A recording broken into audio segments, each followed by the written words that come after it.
얼마 전 인기리에 종영된 이 드라마 가운데 폭삭 소가수다라는 작품이 있습니다.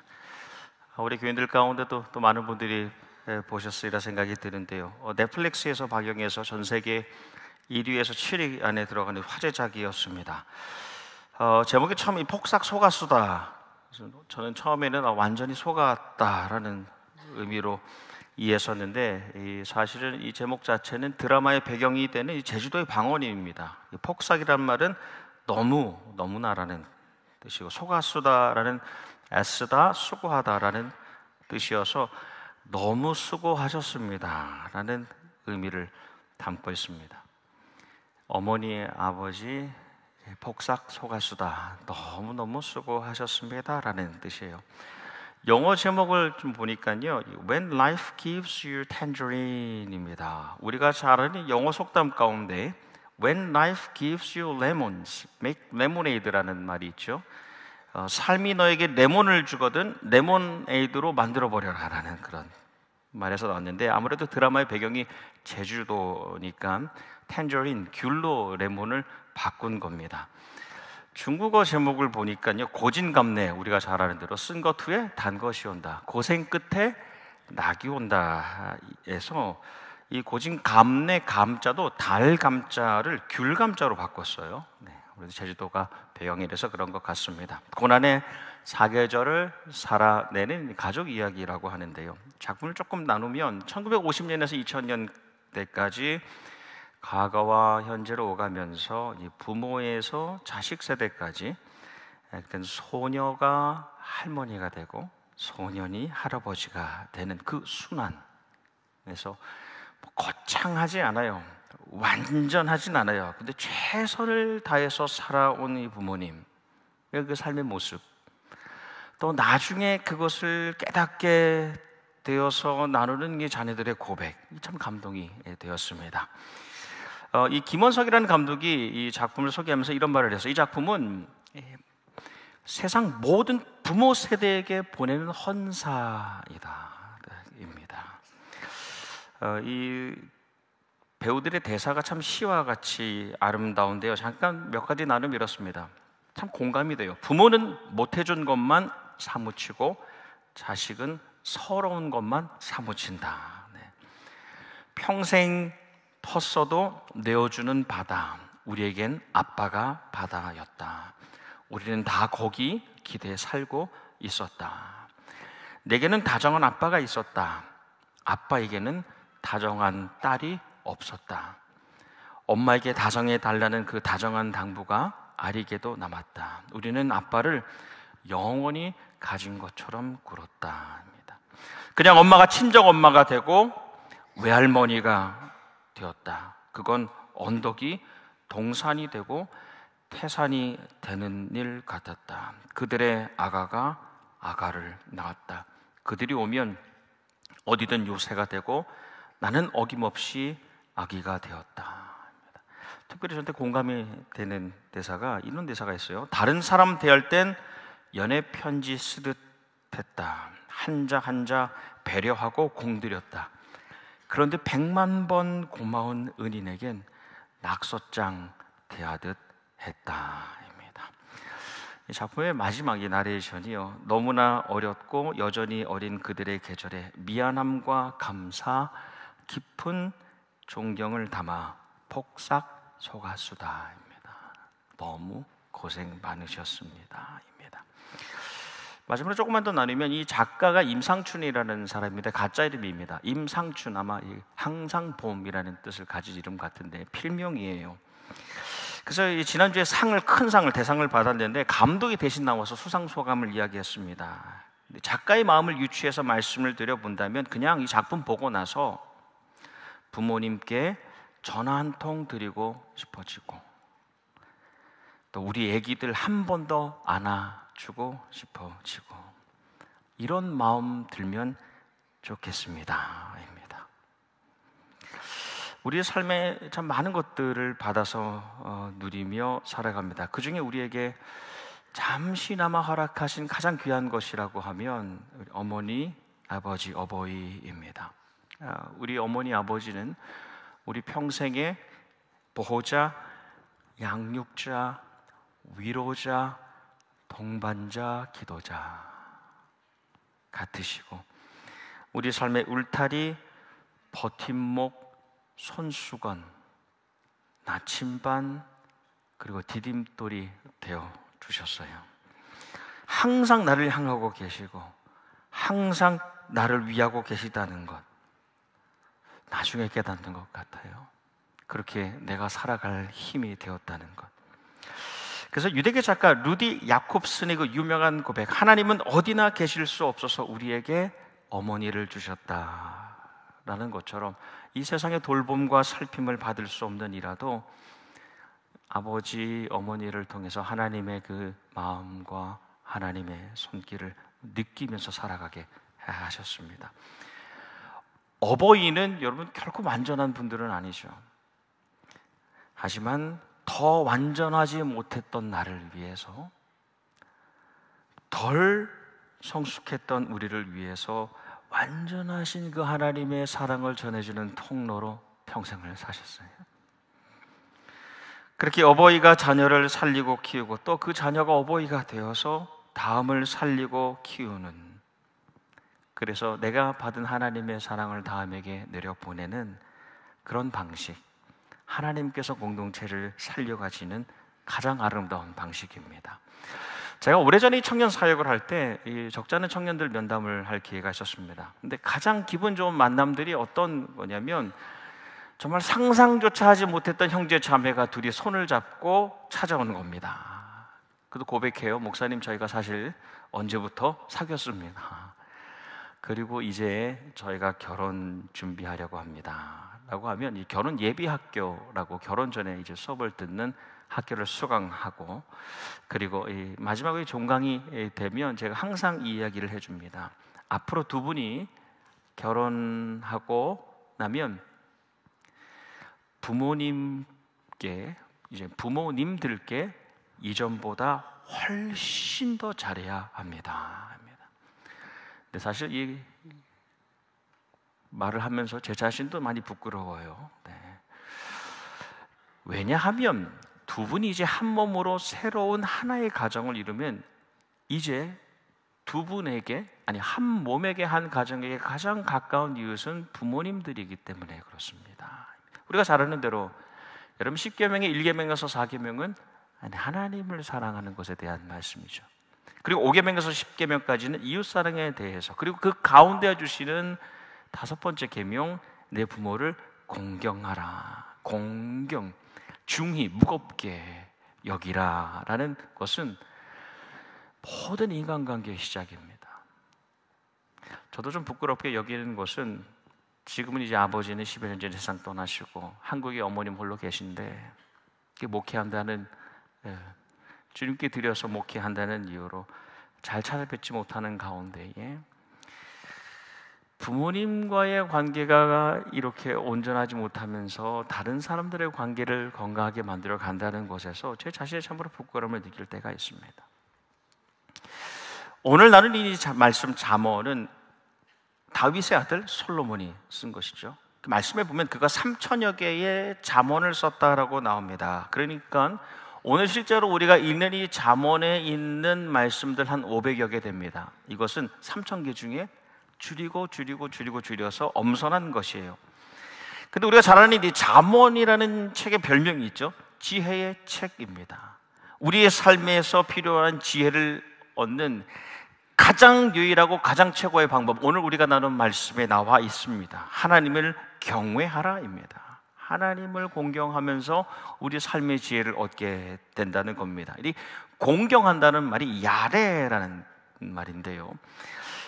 이 야레라는 말은 10계명이 다른 곳에 또 쓰이죠. 이제 레위기에도 나옵니다. 레위기 19장 3절 말씀에 그의 어머니와 아버지를 경외하고라고 할 때 이 똑같은 야레라는 말을 썼습니다. 그러니까 하나님을 경외하는 것, 두려움으로 공경하는 것과 아버지와 어머니를 경외하는 것, 두려워하며 공경하는 것은 직접 연결된다는 겁니다. 이 경외라는 것은 하나님을 향해서만 쓰였고, 그리고 10계명의 이 야레는 부모님을 향해서만 쓰인 단어입니다. 그래서 하나님을 향한 그 경외에 이어서 오늘 이어지는 잠언 1장 8절 말씀 우리에게 이렇게 명령합니다. 내 아들아 내 아비의 훈계를 들이며 내 어미의 법을 떠나지 말라입니다. 아버지의 훈계, 이게 무사르라는 말은 엄격한 아버지의 깨우침입니다. 훈련을 말해요. 훈련을 듣고, 어머니의 법이라는 것은 온화한 어머니의 가르침입니다. 교훈입니다. 훈련과 교훈, 이것이 하나님을 경외하는 그 지혜로 이끄는 것이라는 말씀입니다. 그래서 말씀에 따른 이 훈련과 교훈, 아버지로부터 오는 훈련과 어머니로부터 오는 그 교훈은 우리가 자녀가 되어서는 받아야 되는 것이고, 우리가 부모가 되어서는 반드시 자녀들에게 가르쳐 전해야 되는 것이죠. 하나님을 경외함으로 부모는 자녀를 양육해야 됩니다. 또 하나님을 경외함으로 자녀는 부모를 공경해야 하는 것이죠. 이 아름다운 순환, 이것이 계속하여 순환되어서 가정과 교회라는 공동체가 하나님의 나라를 이루어가는 겁니다. 부모가 자녀를 낳고 자녀가 부모가 되고 또 그 부모가 자녀를 낳는 이 생명이 물려지잖아요. 생명의 그 대물림에서 부모는 하나님의 양육의 손길로 자녀를 키워야 되는, 그것을 자녀에게 전해야 되는 책임이 있는 것이고, 자녀는 동시에 하나님을 공경하는 마음으로 부모님께 그것을 보여줘야 할 의무가 있는 겁니다. 이 책임과 의무가 겸해질 때에 이 아름다운 가정이 이루어지는 것이죠. 근데요, 이 하나님께서 이 놀라운 이 사랑의 원리를 세상에 우리가 말하는 일반 믿지 않는 사람들 가운데도 심어 놓으셨어요. 그래서 이 하나님의 이치를 완전히 깨닫지 못하는 사람이라 하여도 이 양육과 공경의 이 원리, 이 사랑의 원리대로 살아가는 사람들의 가정은 믿지 않는 사람들의 가정이라도 아름다워 보입니다. 창조주 하나님 하늘 아버지의 원칙에 따라서 살아가는 사람들, 아버지의 마음과 손길을 가진 사람들이 일구는 이 가정, 그리고 가정들이 모인 이 교회라는 공동체는 그래서 아름답습니다. 솔로몬이 왕이 되고 하나님을 경외했잖아요. 솔로몬은요. 그래서 1000번제를 드리지 않습니까? 그것이 사인이잖아요. 그리고 드리고 난 다음에 하나님께서 그에게 묻죠. 내가 너에게 뭘 줄까? 내가 너에게 뭘 줄까? 구하라 라고 물으실 때 그때 솔로몬이 자기 소원을 말하지 않죠. 자기가 원하는 것을 말하지 않습니다. 하나님, 오래 살고 싶습니다. 하나님, 돈이 많으면 좋겠습니다.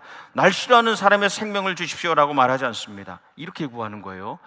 나에게 맡겨주신 자녀 같은 백성들을 돌보고 살리기 위한, 나에게 많은 백성들을 주셨는데 자녀와 같이 내가 그들을 돌보고 살피기 위한 듣는 마음과 분별의 능력을 주십시오입니다. 이 어버이의 마음입니다. 어버이의 손길을 구하는 겁니다. 온 백성의 어버이가 되기로 결정한 그에게 하나님께서는 생명을 살리는 지혜를 주실 뿐 아니라, 다시요, 여러분, 지혜라는 것은 생명을 살리는 것입니다. 하나님을 경외할 때 얻게 되는 지혜라는 것은 다른 생명을 살리는 것입니다. 하나님께서 그 지혜를 주시고 거기서 더해서 뭘 주세요? 부귀도 주시고 영화도 허락하여 주시는 것이죠. 한 집에 두 여인이 살고 있었는데 비슷한 때 아기를 낳았어요. 그런데 한 여인이 자기 아기가 죽은 다음에 다른 여인의 아기와 바꿔치기를 합니다. 내가 진짜 어머니다라고 주장하고 판결을 받으려고 기다리죠. 여러분, 어버이가 세상에 다른 사람들, 타자, 남과 다른 것이 무엇일까? 정말 아버지, 어머니가 다른 사람과 다른 것은 그 어버이만이 들을 수 있는 소리가 들린다는 겁니다. 그것은 아기가 젖을 달라고, 밥을 달라고 우는 소리입니다. 배 골아서 우는 소리예요. 특히 어머니들은 그 소리에 민감하지요. 다른 사람들은 듣지 못해요. 하지만 어머니, 아버지, 어버이는 그 소리를 듣고 반응합니다. 그럼 역으로 말하면 아기가 젖 달라고, 밥 달라고 우는 소리에 민감한 사람들이 진짜 어버이라는 것이죠. 솔로몬에게는 그것을 듣는 마음과 분별하는 능력이 있었기 때문에 어머니를 살리고 아기를 살릴 수 있었습니다.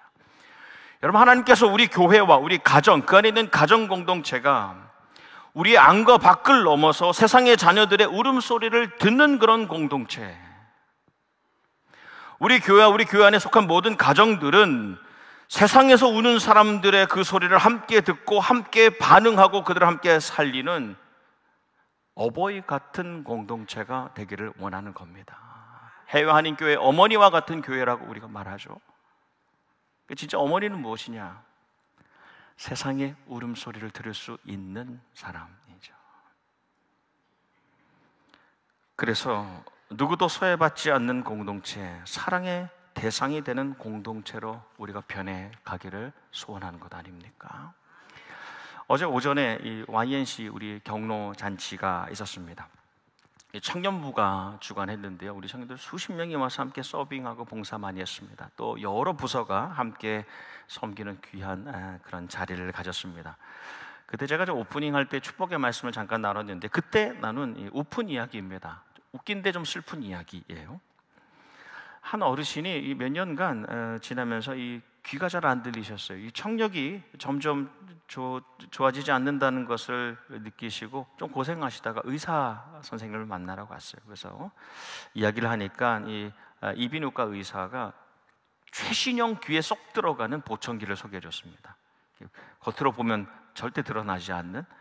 그래서 한 달 동안 써보시고 한번 오셔서 어떠셨는지 말씀해 주세요.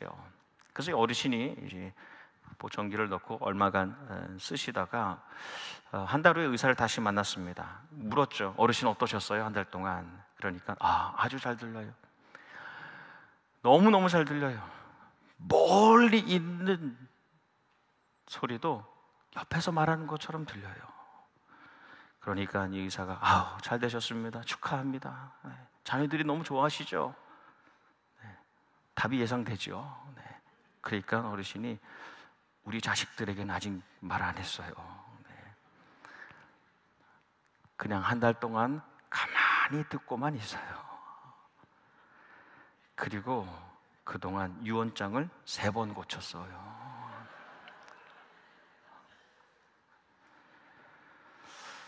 이 세월이 지날수록 우리 어버이는, 우리 부모님들은 항상 자녀 또 손주, 자녀 손들 생각이 깊어지는 것 같습니다. 어르신들은 그래요. 자녀 손밖에 없는 것 같아요. 그런데 자녀들은 그 마음에 이 부모님, 이 어르신들에 대한 그 마음은 점점 얕아지는 것 같습니다. 그래서 사랑은 치사랑이 아니라 내리사랑이다.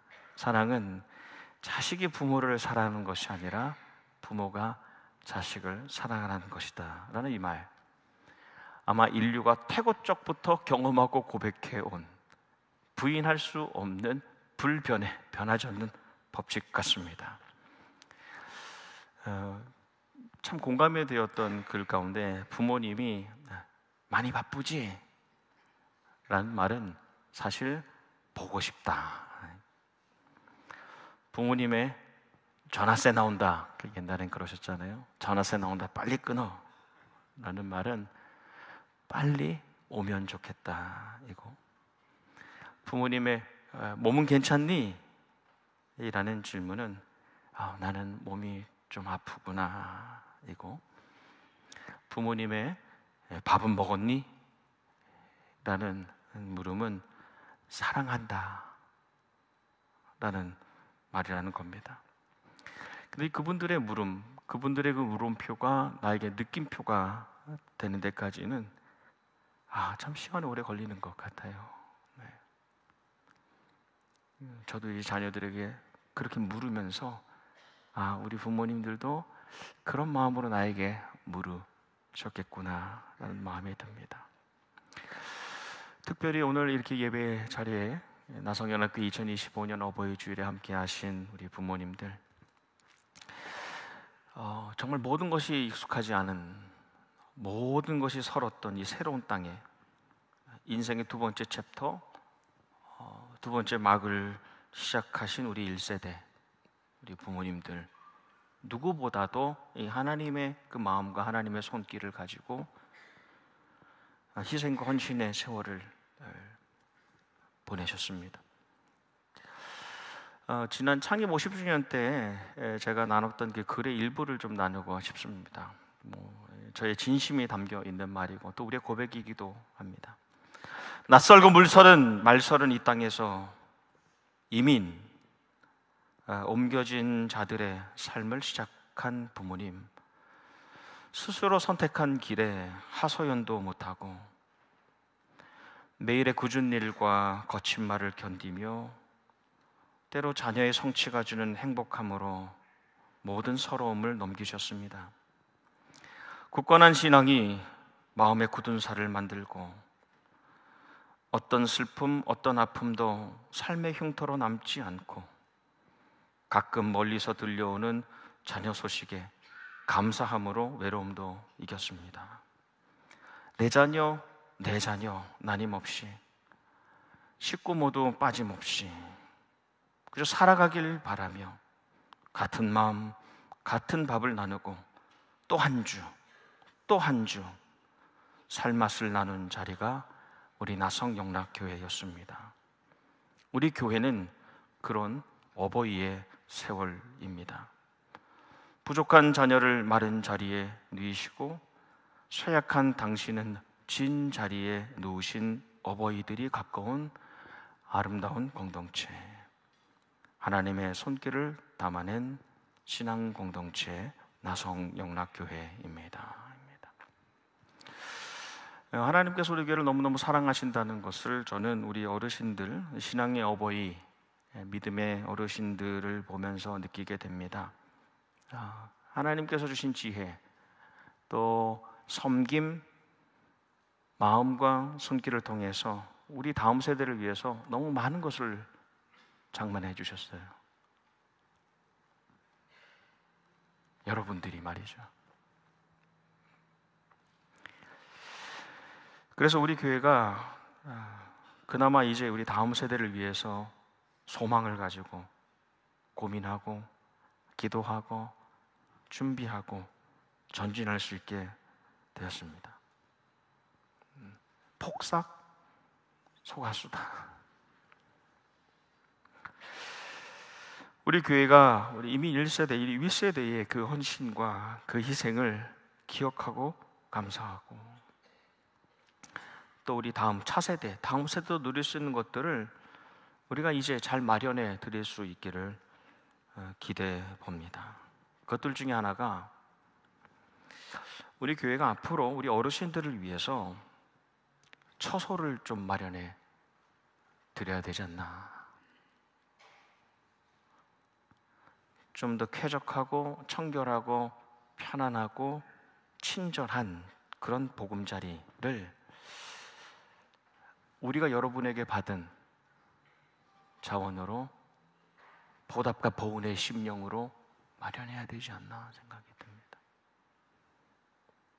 그것이 입으로만 하는 공경이 아닌 삶으로 보여줄 수 있는 우리 다음 세대가 여러분을 위하여 답할 수 있는, 응답할 수 있는 하나의 길이 아닐까. 그래서 우리 교회 안에서, 우리 교회의 지경 안에서 걸어서 교회로 나오실 수 있는 그런 처소 보금자리를 마련해야 되지 않나. 내 부모를 공경하라. 내 부모를 공경하라. 너 아빠, 너 엄마, 네 아버지, 네 어머니, 육신의 어버이뿐 아니라 영적인 아버지를 중하게, 카바드, 귀중하게 여기는 것이 십계명의 정신입니다. 그렇게 신앙 공동체를 살아가게 하시는 겁니다. 이것이 우리는 물론이고 우리 다음 세대가 복받는 길이고 우리 교회의 그 생명의 대물림이 계속하여 일어날 수 있는 방식이라 믿습니다. 마지막으로 그 작품의 대사 가운데 이런 말이 있습니다. 아빠의 겨울에 나는 녹음이 푸르름이 되었다. 그들의 푸름을 다 먹고 내가 나무가 되었다입니다. 여러분, 우리를 이토록 거목으로 키워주신 영적 어버이들, 이 자리에 계신 어르신들, 그분께 그 마음의 손길에 조금이나마 돌려드리는, 보답하는 그런 교회가 되기를 주님의 이름으로 축원합니다. 오늘 하나님의 집에 모인 모든 하나님 안의 가족들의 삶을 주님의 이름으로 축복합니다. 아멘. 기도하겠습니다. 주님, 우리가 가정의 달로 지나며 하늘아버지 집에 함께 나왔습니다. 하나님이 아름다운 집에 거하는 모든 부모된 이들과 자녀된 이들이 하나님의 사랑 안에 살아가며 서로를 향한 하나님의 마음과 손길을 제공하고 서로 세워주고 주님 오시는 그날까지 한 가족으로 살아가는 나성영락 신앙의 공동체 되게 하여 주시옵소서. 다함이 없는, 변함이 없는 사랑으로 다음 세대를 품어주시는 어르신들을 향하여 하나님의 마음으로 그분들의 삶을 책임지고 더욱 공경하고 보살피고 돌보는 다음 세대가 되게 하여 주시옵소서. 예수님 이름 받들어 기도하옵나이다. 아멘.